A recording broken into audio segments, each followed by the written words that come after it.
Thank you tim Present Worship. I'm so blessed. Bagaimana kabar saudara hari ini?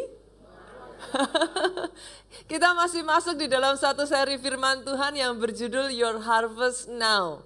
Saya nggak tahu dengan saudara ya, tapi kalau buat saya pribadi saudaraku, saya tidak mau menjadikan ini sebagai judul saja Pak. Buat saya pribadi itu menjadi deklarasi iman saya. My harvest now. Doa saya itu yang saudara lakukan.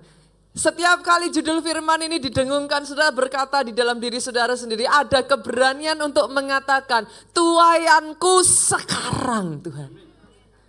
Dan karena tuaian itu sekarang, hari ini saya ingin membagikan bagian yang ketiga, jangan izinkan musuh mencuri tuaianmu. Kalau saudara percaya bahwa tuaian saudara sekarang, jangan izinkan musuh mencurinya dari hidup saudara. Masalahnya saudaraku, bicara soal tuaian, akan selalu ada musuh saudara. Akan selalu ada saja yang berusaha untuk membuat saudara tidak memperoleh tuaian saudara, menghalangi saudara sehingga tuaian itu tertunda, atau bahkan menghancurkan dan merebut tuaian saudara. Hari ini saya akan mengajak saudara melihat beberapa kisah di mana saudara nanti akan belajar sama-sama. Kita akan melihat saudaraku, strategi-strategi musuh. Apa sih yang dilakukan musuh supaya engkau kehilangan tuaianmu?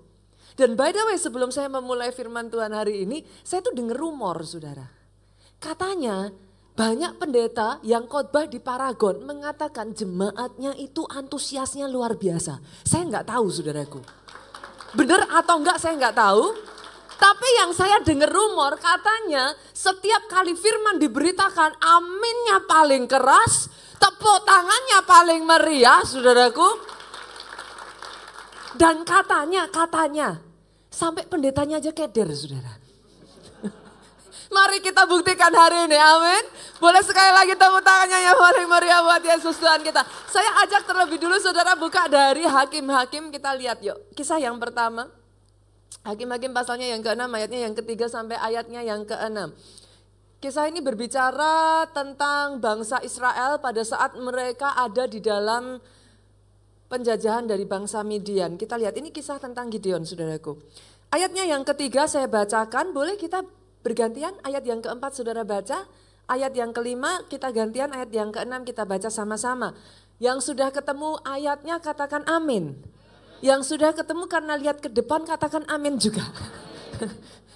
Yang ketemunya lihat Alkitab saudara sendiri, yuk boleh gak sih saudara, saya selalu kalau khotbah saya gak jemu-jemu mengatakan ini. Biar di depan, saya tuh kadang tuh antara bingung saudara. Satu sisi membantu tapi sisi lain saya tidak mau menciptakan generasi yang tidak paham Alkitab. Yang mengerti aminnya yang paling keras. Senggol kiri kanan saudara, tetap buka Alkitab yuk. Keluarkan handphone saudara, tetap buka Alkitab saudara. Warning saudaraku, jangan tersesat masuk ke WhatsApp. Yuk, saya bacakan ayat yang ke-3. Setiap kali orang Israel selesai menabur, datanglah orang Midian, orang Amalek dan orang-orang dari sebelah timur lalu maju mendatangi mereka. Ayat ke-4 dengan suara keras. Berkemalah orang-orang itu di daerah mereka. Memusnahkan hasil tanah itu sampai ke dekat Gaza. Dan tidak meninggalkan bahan makanan apapun di Israel, juga domba atau lembu atau keledai pun tidak. Sebab orang-orang itu datang maju dengan ternaknya dan kemahnya, dan datangnya itu berbanyak-banyak seperti belalang. Orang-orangnya dan unta-untanya tidak terhitung banyaknya. Sekaliannya datang ke negeri itu untuk memusnahkannya. Ayat 6 yuk sama-sama 2-3. Sehingga orang Israel menjadi sangat melarat oleh perbuatan orang Midian itu, lalu berserulah orang Israel kepada Tuhan. Yang namanya musuh, saya tahu ya saudara akan ngomong, pastor namanya musuh mana ada sih yang baik. Ya semua musuh ya pasti jahat gitu. Tapi saudaraku, khusus untuk Midian ini saya boleh mengatakan mereka itu sangat jahat. Kenapa sangat jahat? In case saudara tidak terlalu memperhatikan ayat ini dan mungkin tidak terlalu diceritakan dengan detail. Orang Midian itu kalau menjajah, dia nyerbu itu caranya kayak gini saudaraku. Orang Israel nabur itu dibiarin. Dibiarin. Mereka berusaha bangkit, mereka berusaha untuk nabur itu dibiarin. Mereka kemah nih, mereka nunggu. Mereka berkemah di sekeliling bangsa Israel sampai ditunggu saudaraku. Nah ini kenapa saya katakan jahat. Ditunggu tiba waktunya menuai. Serbu. Pastor kenapa dikatakan jahat? Coba bayangkan saudaraku, setiap kali masa menuai, bangsa Midian akan menyerbu dan tidak meninggalkan sedikit pun. Ayat 4 kalau saudara lihat, they are left with nothing.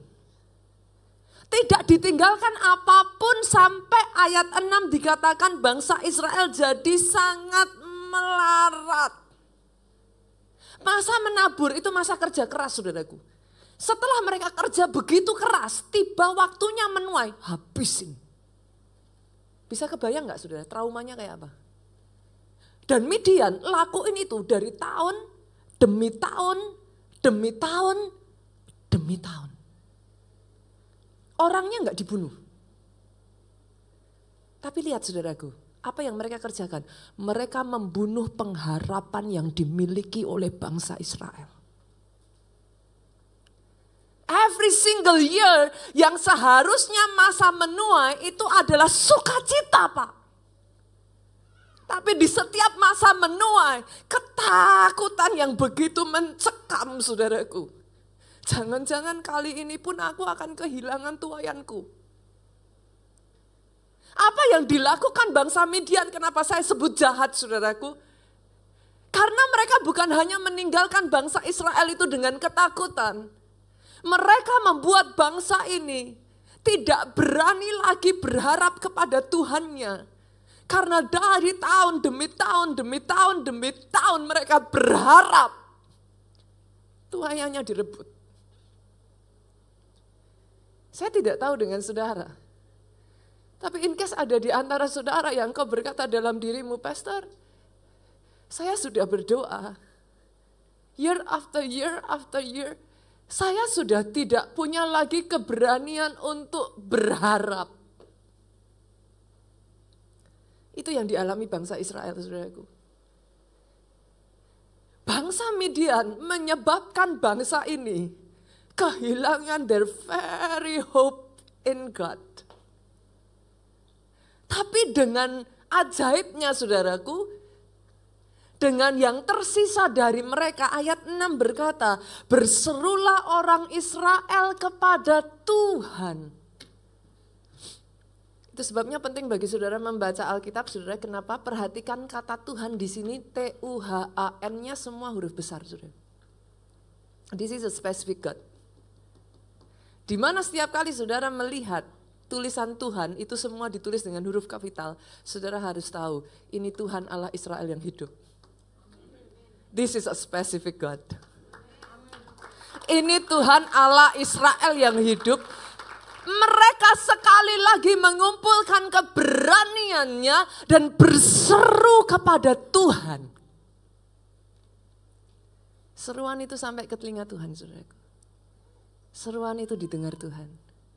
Pertanyaan saya, siapa yang dipakai Tuhan untuk membalaskan kekalahan bangsa Israel, saudara? I'm about to tell you the beauty of the story, saudara. Di tengah keadaan bangsa Israel yang seperti itu, tahukah saudara siapa yang dipakai Tuhan? Gideon. Siapa Gideon, Pak? Seorang anak muda yang begitu ketakutan sampai dia mengirik gandum di pemerasan anggur. Siapa Gideon? Seorang anak muda yang sudah kehilangan pengharapannya sampai pada saat malaikat Tuhan datang, Gideon berkata, mana Tuhan yang aku dengar dari cerita nenek moyangku? Di mana dia? What's the point, Pastor? I'm about to tell you the beauty of the story. Tuhan tidak cari orang yang hebat. Tuhan cari seorang anak muda, Pak, yang jadi perwakilan dari keadaan seluruh bangsa Israel saat itu. Seorang yang ketakutan, seorang yang tidak punya pengharapan, seorang yang sudah takut berharap sekali lagi. Tuhan tidak cari orang yang hebat. Hari ini pun di tempat ini, saudaraku, apakah saudara pikir, saudara berkata, pastor, orang kayak saya, apa Tuhan masih bisa pakai? Tuhan tidak cari orang yang hebat. Dia cari orang yang menjadi perwakilan dari keadaan saat itu. Dia datang kepada Gideon dan Tuhan katakan, hai engkau orang yang gagah perkasa, hai engkau pahlawan yang gagah perkasa. Oh come on. Oh come on. Dia panggil Gideon, saudaraku, dengan keadaannya. Apa yang dia ingin katakan? Fear not, for I am with you. Ini message hari ini, saudaraku, dari kisah ini. Buat sebagian besar bangsa Israel saat itu yang sedang ada di dalam keadaan ketakutan dan mereka lose hope. Tuhan berkata kepada mereka, kalau engkau berani berharap sekali lagi aja, I am with you. Mari saya tambahkan kenapa cerita ini begitu cantik buat saya, saudara. Buat bangsa Midian ya, saudaraku, yang mengalahkan bangsa Israel dengan datang berbanyak-banyak. Saudara masih ingat kisah Gideon? Disisakan Tuhan tinggal berapa, saudara? Our God is sending message. Tuhan kita ngirimin pesan. Kamu datang nyerang aku berbanyak-banyak. Butuh buat engkau berbanyak-banyak menghancurkan anakku. Aku menghadapi engkau dengan jumlah yang tersisa. Our God is sending you message. Dia nggak butuh orang yang banyak, saudara. Tapi dia butuh orang-orang yang hari ini berani sekali lagi berharap. Berani sekali lagi mempercayai dia. Berani sekali lagi datang kepada dia dengan ketakutan yang ada. Dan sedikit kecil pengharapan di hatimu. Tapi kau memberanikan diri dan berkata, Lord, where are you? Dengan yang tersisa, dia strike Midian, saudaraku. That is the beauty of the story. Bukankah Alkitab saudara itu cantik? Hari ini ya saudaraku, dengar, musuh akan terus berusaha. Jangan saudara berpikir, jangan saudara jadi orang naif. Ikut Tuhan semuanya serba lancar. Bahkan ketika kau ada di jalannya Tuhan, jangan engkau berharap iblis itu will cheer you up. Come on. Dengan segala cara dia akan berusaha menjegal, menghalangi, menutup jalanmu, menghancurkan, merampas tuaianmu. Tapi izinkan saya mengatakan kepada saudara sekali lagi, engkau masih punya Tuhan. Tuhan Allah Israel yang hidup masih ada di pihakmu. Boleh aminnya yang paling keras. Oh kalau mau tepuk tangannya yang paling meriah buat Yesus Tuhan kita. Saya berdoa hari ini ada iman yang dibangkitkan di tempat ini. Engkau yang pengharapanmu sempat pudar. Engkau yang sempat ada di dalam ketakutan. For once. Berserulah sekali lagi kepada Tuhan Allahmu. Dia masih mendengar. And yes, dia mau tolong engkau. Yang kedua saudaraku, saya akan mengajak saudara melihat sebuah kisah tentang seorang anak muda yang bernama Daud. Yang di tengah dia sedang ada di dalam peperangan, saudara.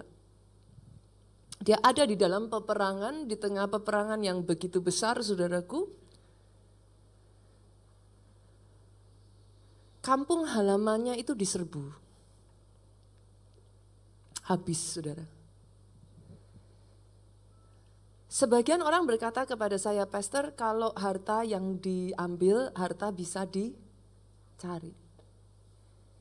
Tapi kalau itu adalah keluarga, saudaraku, it's another level. Gitu.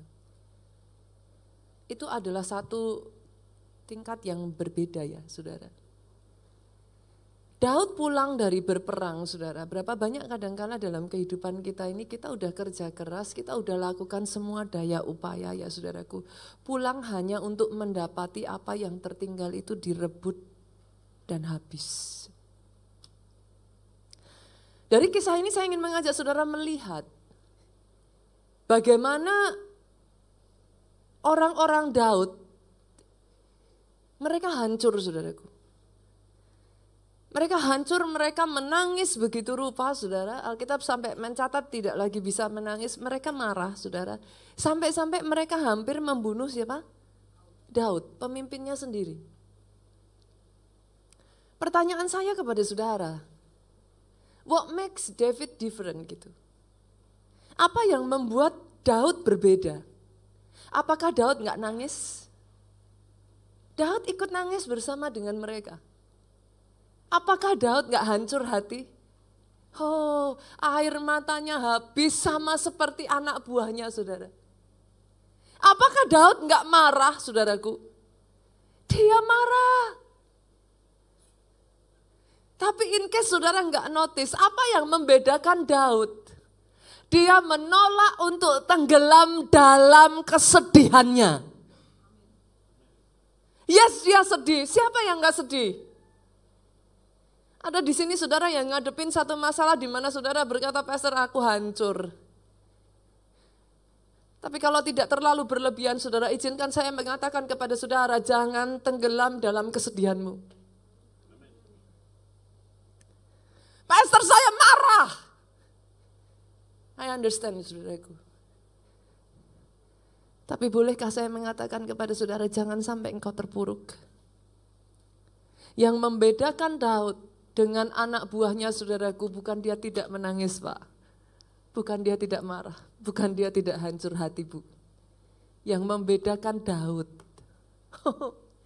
Di tengah keadaannya yang seperti itu, dia menguatkan hatinya.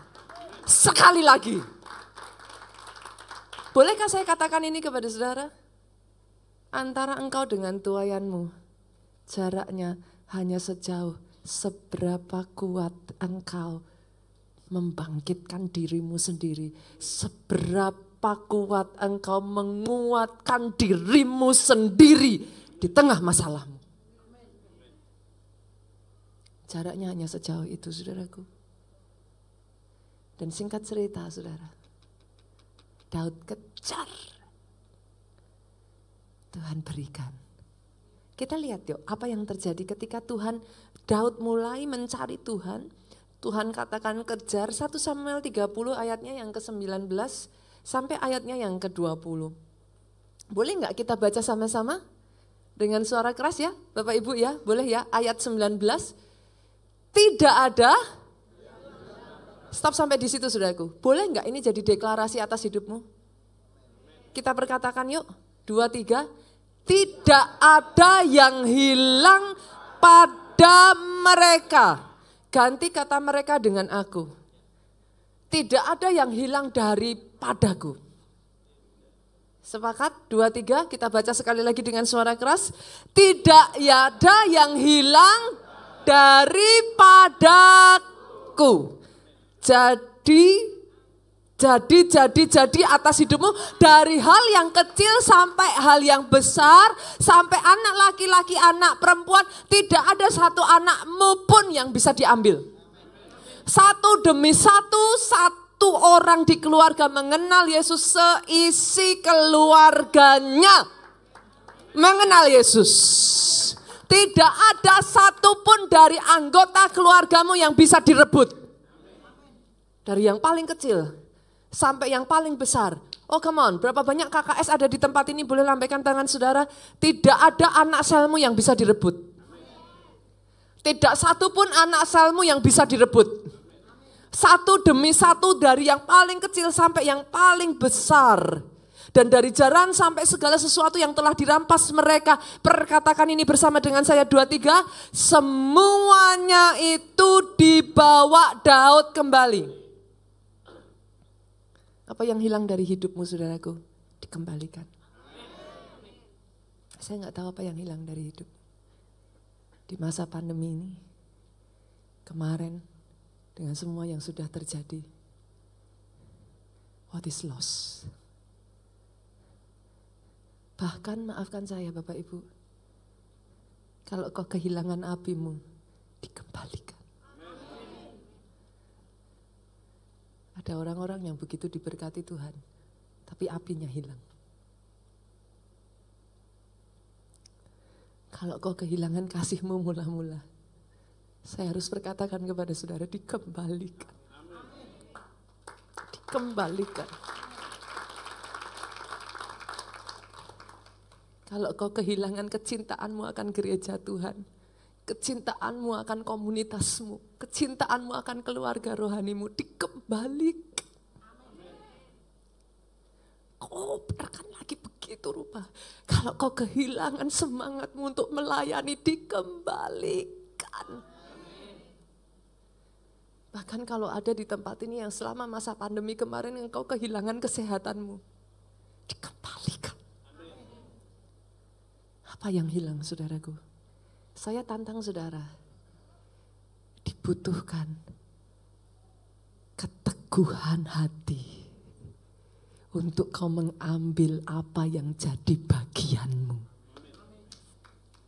Oh, saya berdoa ya, sungguh-sungguh saya berdoa dari gereja keluarga Allah ya. Lahir jenis orang Kristen yang gak gampangan, aminnya yang paling keras. Lahir jenis orang Kristen yang gak cengeng. Lahir jenis orang Kristen yang gak lembek. Kalau itu direbut, ambil kembali. Jangan terlalu naif dan berpikir musuh akan cheer you out. Yes kamu bisa. Enak aja saudaraku.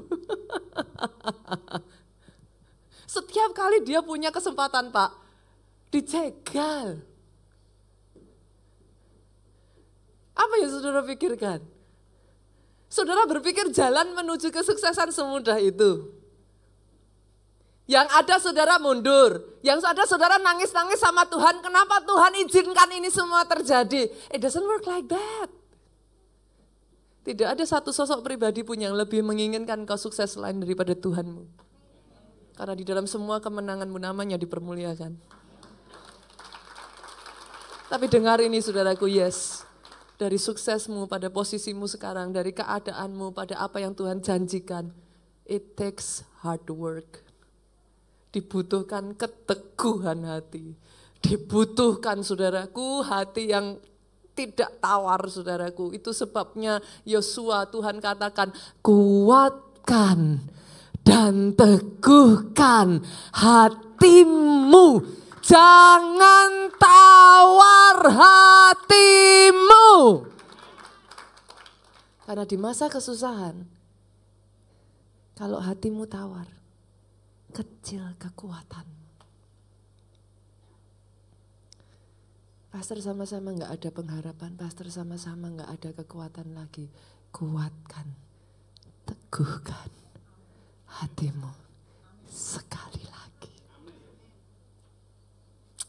Yang ketiga saudaraku, saya akan mengajak saudara masuk pada satu cerita yang kisah yang sangat menarik buat saya. Amazing sekali kisah ini. Apa pelajarannya kalau buat saya cukup dalam saudaraku. Along the year saudara, saya belajar tentang yang satu ini dan again and again yang satu ini selalu membuat saya gemes gitu saudara. Kita lihat ya, kisah tentang gandum dan lalang. Yuk kita buka Matius pasalnya yang ke-13 ayatnya yang ke-24. Yang sudah ketemu katakan amin. Sekali lagi senggol kiri kanannya, buka Alkitabmu. Sekali lagi kalau nggak disenggol saudaraku injak aja kakinya. Buka Alkitab saudara, buka Alkitab. Saya benar-benar saudara, saya concern dengan hal ini. Indonesia, come on, jangan jadi satu generasi yang tidak mengenal firman Tuhan. Kalau nggak hati-hati engkau sudah lupa loh di mana Matius, Markus, Lukas, Yohanes. Coba saudara buka kitab saudara di handphone itu kan nomor satunya di atas sendiri kan kalau saudara urutin berdasarkan alfabet kan Amos saudara. Terus kalau ditanya, apa kitab pertama dalam Alkitab? Amos. Habis saudara. Maka itu baca Alkitabmu. Yuk Matius 13 ayat yang ke-24 yuk kita buka ya. Saya bacakan buat saudara. Yesus membentangkan suatu perumpamaan lain lagi kepada mereka. Katanya, hal kerajaan surga itu seumpama orang yang menaburkan benih yang baik di ladangnya. Ayat ini menarik saudara, kenapa di sini sedang berbicara tentang hal kerajaan surga. Dikatakan hal kerajaan surga seumpama orang yang menabur benih yang baik di ladangnya. Pastor, what does it mean? Bolehkah saya mengatakan seperti ini saudaraku? Di ladang di tempat Tuhan kerjakan berikan kepada engkau, Tuhan berkata itu bicara hal kerajaan surga loh. Artinya bukan hanya di gereja ini, tapi di mana engkau bekerja Tuhan tempatkan di situ. Itu ladangmu. Bekerja di ladang Tuhan itu bukan hanya di gereja, yang mengerti katakan amin. Di tempat engkau ditempatkan Tuhan, apakah itu di bisnis, apakah itu di rumah sakit, apakah itu engkau sebagai dokter, apakah engkau sebagai bisnismen, apakah engkau sebagai karyawan, apakah engkau sebagai profesional muda, apapun itu saudaraku dengar ini, itu ladangmu. Dan di ladangmu ayat ini berkata, orang menabur benih yang baik di ladangnya. Taburkan benih saudara. Di tempat Tuhan tempatkan engkau, tabur benih. Yang mengerti katakan amin. Di tempat engkau bekerja, di bisnismu harus tabur benih. Loh harus tabur benih. Apa itu benih-benih yang baik? Benih kerja keras. Oh yes. Pastor, katanya kita disuruh doa, coba aja saudara. Doa jalan terus, kerja keras gak boleh dilupakan. Yang satu dilakukan, yang lain jangan dilupakan. Pastor saya udah berdoa, pastor saya udah puasa, pastor saya sudah sampai nungging-nungging. Saya tanyakan, selalu saya tanyakan, lah gimana? Kamu punya pekerjaan apa? Saya tuh kadang heran dengan orang Kristen saudara. Pastor, saya udah lakukan tuh semua yang dikhotbahin di gereja. Saya udah persepuluhan, saya udah doa. Oh saya puasa pastor. Pastor suruh puasa 40 hari, saya puasa 50 hari. Wow hebat saudara. Tapi pertanyaan saya simpel, Bu, Ibu sudah lakukan semuanya. Pertanyaan saya sekarang, Ibu pekerjaannya apa? Dijawab apa saudaraku? Serahkan pada Tuhan, Pastor. Loh ya nggak bisa saudara. Yang satu saudara lakukan, yang lain jangan dilupakan. Taburkan benih yang baik. Tabur benih kasih. Tabur benih apalagi saudaraku? Apa? Apa? Benih apa lagi Bapak Ibu? Apa? Benih kebenaran. Satu demi satu benih yang baik ditaburkan di sana saudaraku. Nah hanya saudara, sesuatu yang sangat unik terjadi. Terlepas dari semua yang sudah ditaburkan ini, saya berdoa saudara memahami hal ini ya. Oke, once again. Terlepas dari saudara sudah tabur semua yang baik, Pastor apa salah saya? Saya sudah tabur semua yang baik loh. Apa salah saya? Nah ini, buat saudara yang mempertanyakan, Pastor apa salah saya? Saya ajak saudara. Kita buka yuk, ayatnya yang ke-25 kita lanjutkan. Tadi Matius 13 ayat 24, sekarang kita masuk ayatnya yang ke-25. Tetapi pada waktu semua orang tidur. Maksudnya gimana Bu? Semua orang tidur. Pada saat tidur kita nggak ngelihat. Betul ya? Pada saat tidur kita nggak sadar. Pada saat tidur itu melambangkan titik lengah saudara.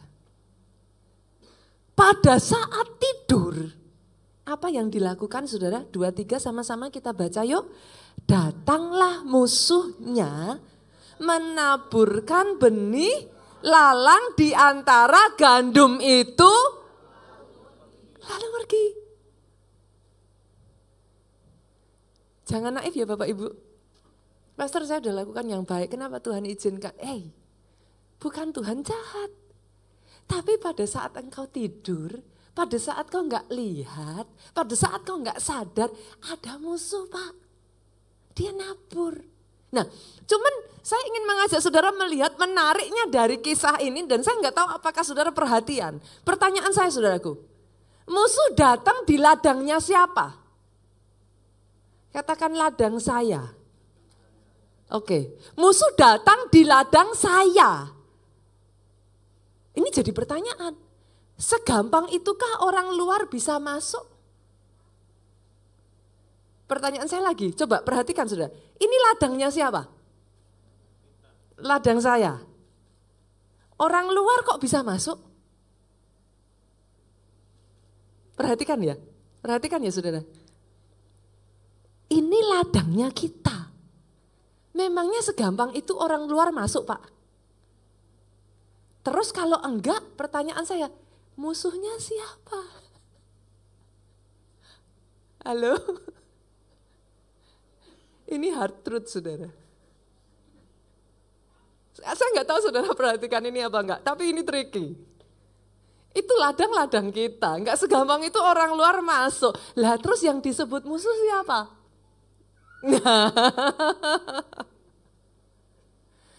Maafkan saya ya Bapak Ibu, saya harus mengatakan ini, tidak semua orang yang bersama kita adalah kawan. Kadang ada tuh musuh dalam selimut. Hard truth ya. Ada udang di balik rempeyek. Kata orang ada serigala berbulu domba. Lah katanya teman tuh, tapi suami sendiri diserobot tuh. Gimana saudara? Berapa banyak saudara mendengar kisah seperti itu? Katanya teman baik. Halo? Saya melayani di ladang Tuhan ini ya saudaraku, mungkin sudah lebih dari 25 tahun ya saudara. Gak berasa ya, sudah 1/4 abad loh Pak. Umur tambah terus saudaraku. Tapi sampai detik hari ini, it cannot stop to amaze me. Seringkali saya pun masih nggak bisa recognize. Berapa banyak saya mengalami dalam hidup saya ya saudaraku, orang yang mengatakan mengasihi saya. Mulut yang sama yang mengatakan mengasihi saya, tapi dari orang yang sama yang mengacungkan tangannya dan menusuk saya dari belakang.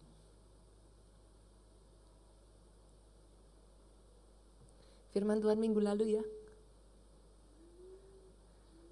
Jangan izinkan itu membuat hatimu pahit.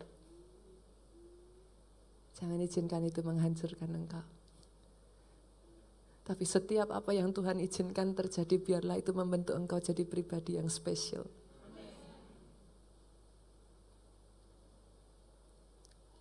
Saya mengerti sukarnya jadi Yusuf saudaraku. Gak gampang loh. Yang menjual dia kakaknya sendiri, artinya apa saudara? Engkau tidak bisa merasa aman bahkan di rumahmu sendiri. Ayat ini buat saya itu adalah ayat yang sangat unik sekali. Kenapa? Karena ketika kita mendapati siapa kata musuh di sini, tidak selalu orang yang ada di luar sana, tapi seringkali justru orang yang ada di dekat saudara. That is a hard truth. Oh, dan yang jadi masalah saudaraku, antara gandum dengan lalang itu enggak banyak bedanya. Mereka itu punya spesifikasi kesimilaritas, kesamaan yang begitu rupa gitu saudaraku, sampai enggak bisa dibedain mana itu gandum, mana itu lalang. Lah terus kita mesti gimana Pastor? Kalau gandum nggak bisa dibedakan dari lalang, itu sebabnya saya hanya bisa mengatakan kepada saudara, beware. Waspada. Masalahnya banyak orang Kristen tuh terlalu naif gitu saudaraku.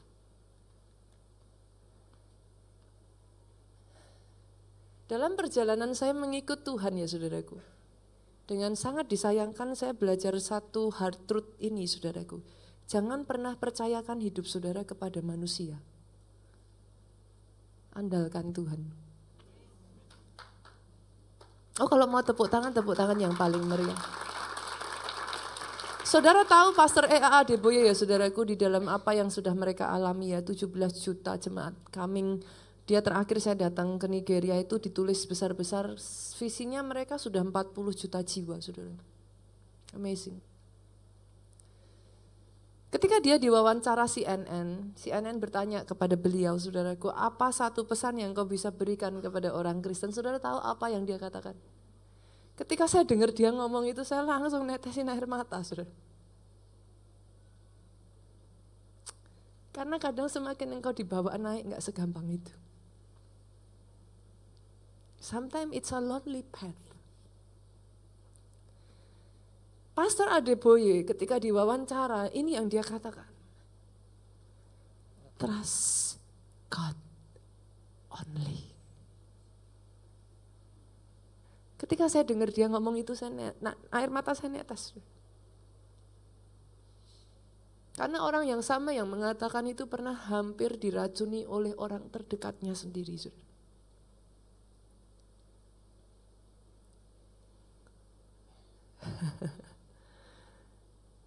That is not easy.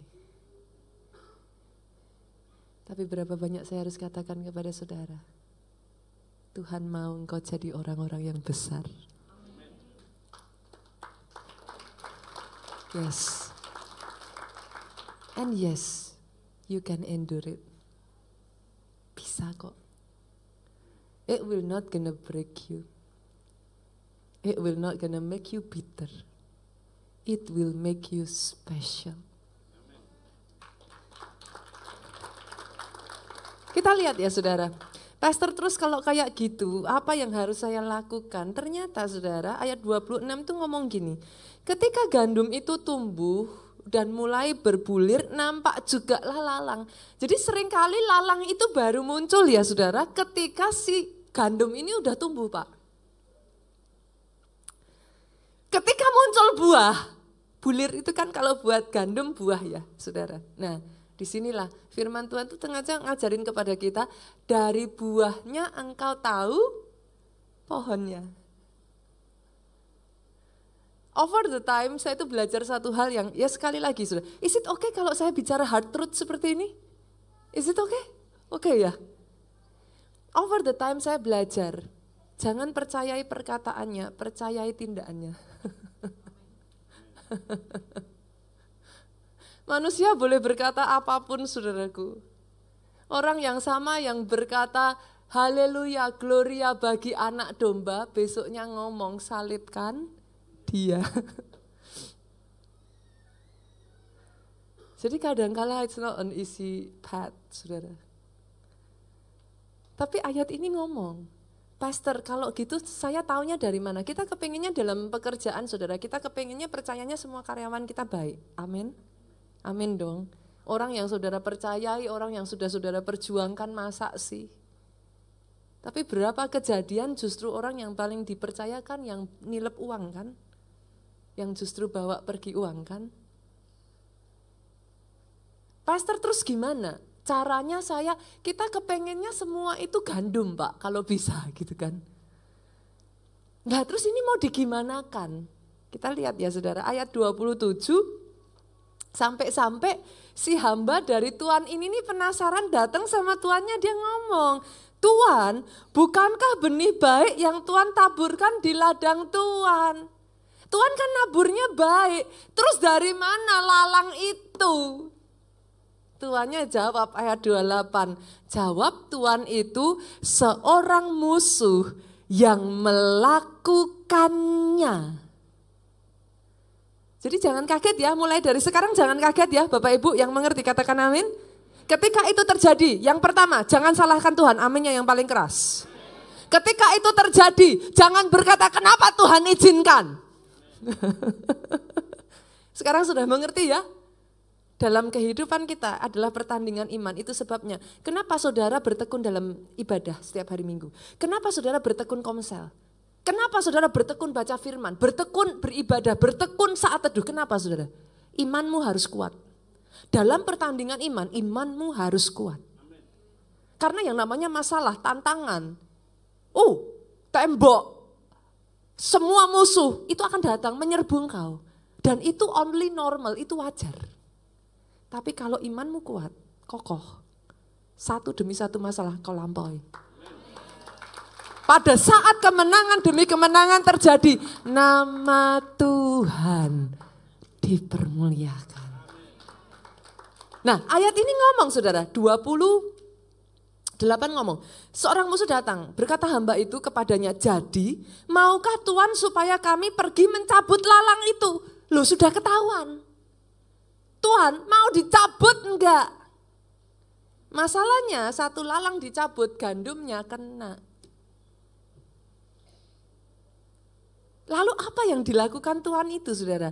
Tetapi ayat 29 ia berkata jangan, sebab mungkin gandum itu ikut tercabut pada waktu kamu mencabut lalang itu. Gandumnya belum mateng saudara. Lalangnya saudara cabut, gandumnya ikut tercabut, dia enggak jadi mateng. Saudara mengerti yang saya maksudkan? Nah, kenapa kasus ini jadi gemesin saudara? Jadi satu pertanyaan buat kita.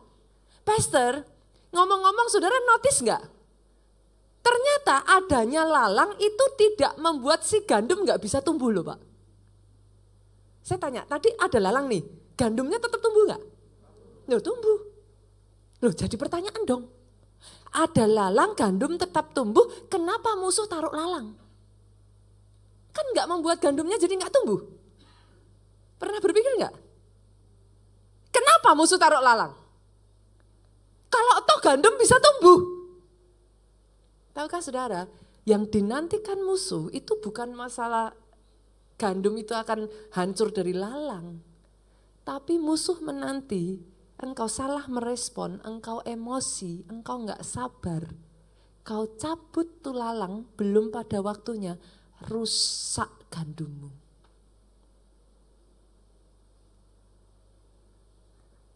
Bolehkah saya katakan ini? For everything there is a season. Untuk setiap keadaan ada waktunya. Rehabeam saudaraku, dia bertahta jadi raja. Kali pertama dia bertahta, dia harusnya memperkokoh tahtanya saudara. Datang itu rakyat, bicara soal pajak.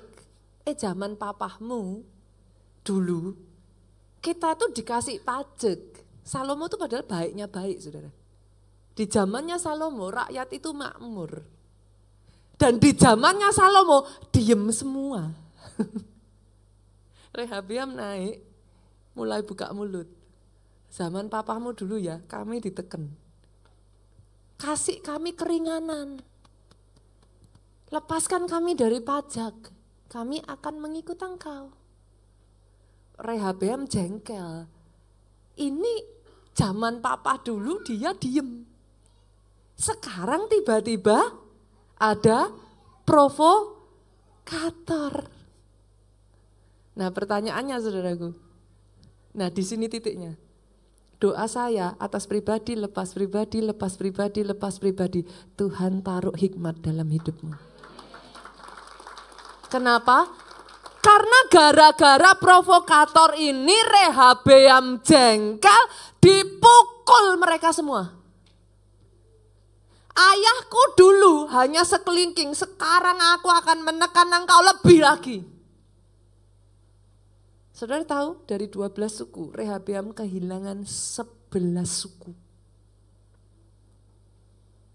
Musuh menaruh lalang bukan supaya memakan gandum. Ini trikinya saudara. Musuh menaruh lalang supaya engkau gemes. Engkau gemes emosi. Engkau emosi salah langkah. Salah langkah habis semua gandummu. Yang mengerti katakan amin. Doa saya hari ini pribadi, lepas pribadi, lepas pribadi, lepas pribadi. Bertumbuhlah dalam hikmat. Yes, bertumbuh dalam hikmat. Kadangkala Pak, enggak semuanya kita harus strike. Ada yang harus kita biarkan, saudara. Ada yang harus ditunggu. Sampai tiba waktunya. Karena kita enggak pernah tahu waktunya. Firman itu ngomong gini, yuk kita buka yuk Pengkhotbah 3. Pengkhotbah 3 ayatnya yang pertama sampai ayatnya yang ke-8 itu ngomongnya seperti ini, saudara. Untuk segala sesuatu ada masanya, saya nggak tahu, nggak ada di catatan sih, saya bacakan aja buat saudara. Untuk segala sesuatu ada masanya, untuk apapun di bawah langit itu ada waktunya. Ada waktu untuk lahir, ada waktu untuk meninggal. Nah ini saudaraku, saya lompat-lompat ya. Ada waktu untuk menanam, ada waktu untuk mencabut yang ditanam. Nah ini saudaraku. Ada waktu untuk menangis, ada waktu tertawa, ada waktu untuk memeluk, ada waktu menahan diri dari memeluk. Nah, untuk segala sesuatu ada waktunya. Hari ini dibutuhkan kebijakan, hari ini dibutuhkan wisdom untuk saudara tahu waktunya Tuhan. Tepat pada waktunya engkau bergerak. Kemenangan terjadi. Itu yang dilakukan oleh Yosua. Saya akan tutup dengan kisah Yosua ini. Kita buka Yosua 8 ayat 15 sampai ayatnya yang ke-19. Boleh bergantian Bapak Ibu? Kita baca kisah yang terakhir ini. Yosua 8 ayat 15 saya bacakan. Yosua dan seluruh orang Israel itu berlaku seolah-olah dipukul mundur oleh mereka. Nah, Yosua ini kayak seolah-olah pura-pura kalah, saudara. Lalu melarikan diri ke arah padang gurun. Ayat 16 dengan suara keras, 2-3. Sebab itu semua orang yang ada di kota dikerahkan untuk mengejar orang Israel. Semua orang yang ada di mana? Di kota. Dikerahkan mengejar, berarti mereka keluar atau masuk dari kota? Keluar dari kota. Kita lanjutkan. Maka mereka mengejar Yosua sehingga makin jauhlah mereka terpancing dari kota. Mereka pergi jauh tuh. 17, seorang pun tidak tertinggal lagi di Ai dan Betel yang tidak keluar memburu orang Israel. Mereka meninggalkan kota itu terbuka karena mereka mengejar orang Israel. 18 sama-sama. Lalu berfirmanlah Tuhan kepada Yosua apa? Acungkanlah lembing yang ada di tanganmu ke arah Ai, sebab aku menyerahkan kota itu ke dalam tanganmu. Maka Yosua mengacungkan lembing yang di tangannya ke arah kota itu. 19 sama-sama. Ketika diacungkannya tangannya, maka segeralah bangun orang-orang yang bersembunyi itu dari tempatnya. Mereka berlari memasuki kota, merebutnya lalu segera membakar kota itu. Wow. Jadi kadang saudaraku mengalah tidak selalu kalah. Wow. Pastor, apa yang pastor ingin sampaikan hari ini? Yang pertama, sadari bahwa antara engkau dengan tuayanmu ada yang namanya perjuangan di sana. Sadari hidup ini adalah pertandingan iman. Di dalam pertandingan iman yang kau butuhkan adalah iman yang diperkuat. Sadari ketika itu terjadi bukan Tuhan gak sayang engkau. Ketika itu terjadi bukan Tuhan gak mau engkau mengambil alih apa yang jadi hakmu. Sadari selalu akan ada musuh berusaha merebut. Tapi di antara engkau dengan tanah perjanjianmu, dengar ini saudaraku. Yang pertama, kuatkan dan teguhkan hatimu. Jangan tawar hatimu. Kisah Daud tadi. Yang pertama, kisah tentang Gideon apa saudaraku? Berani untuk bangkit sekali lagi, berharap sekali lagi, berjuang sekali lagi. Ini bukan saat engkau terpuruk. Percayai Tuhan sekali lagi. Bergerak sekali lagi, bangkit sekali lagi, rebut apa yang jadi tanah perjanjianmu. Dan kisah yang ketiga kita belajar, be wise. Jadi bijaksana, tahu kapan waktunya Tuhan, bergerak sesuai dengan tuntunan Tuhan. Angkat kedua tanganmu saudaraku. Diberkatilah engkau oleh Tuhan. Diberkati keluargamu oleh Tuhan. Oh yes, ini bukan waktunya engkau berdiam diri, waktunya engkau bangkit. Buat engkau yang belum melayani saudaraku, bangkit lagi. Buat engkau yang rohmu mulai padam, saudaraku, kobarkan kembali. Ini waktunya engkau bangkit, ambil kembali apa yang sudah hilang dari kehidupanmu. Aku perkatakan atas kehidupanmu, sehat tubuhmu. Dari ujung kepalamu sampai satu demi satu bagian yang ada di dalam tubuhmu. Ginjalmu, levermu, jantungmu, paru-parumu, ginjal. Satu demi satu bagian sampai ke kakimu. Baik adanya, sehat adanya. Bahkan aku perkatakan atas hidupmu, baik jiwamu.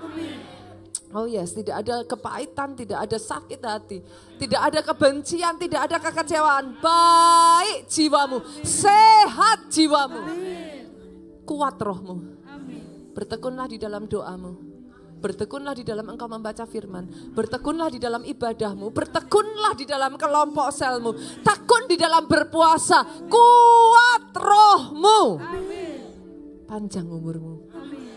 Untuk menceritakan segala kebaikan dan keajaiban Tuhan di dalam kehidupanmu. Pulang dari tempat ini saudaraku, bahwa sukacita, damai sejahtera Allah Bapa, cinta kasih Yesus Kristus, persekutuan di dalam rohnya yang kudus sekarang sampai selama-lamanya. Engkau yang diurapi, diberkati, katakan dengan suaramu yang paling keras, amin.